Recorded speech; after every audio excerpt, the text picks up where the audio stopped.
நாம் நல்ல முறையில் வாழுகின்ற அதே நேரத்தில், நாம் சந்தோஷமாக மார்க்கத்தில் இருக்கிற அதே நேரத்தில், நான் சொர்க்கம் போய் என் குடும்பம் நரகம் போகின்ற காட்சியை அல்லாஹு தாலா எமக்கு காட்டக்கூடாது. நஊதுபில்லாஹி மின்னா.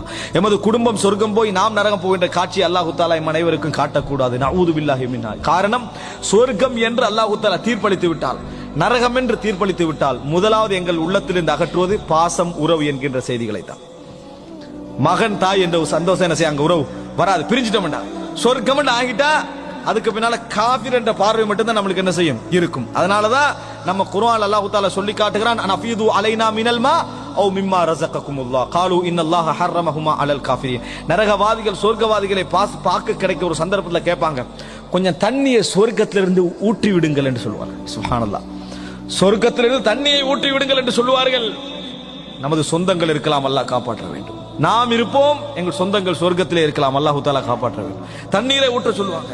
நம்ம என்ன தண்ணீர்டா, நம்ம சொந்தங்களுக்கு இல்லாத விட்டாலே நம்ம கொண்டு வந்து கொடுக்கக்கூடிய ஒரு அம்சம். நம்ம என்ன சொல்லுவோம் தெரியுமா? காலு இன்னல்லாஹ ஹர்ரமஹுமா அலல் காஃபிரின். அல்லாஹ் தஆலா காஃபிர்களுக்கு அதை ஹராமாக்கி விட்டான் என்று சொல்லுவோம்.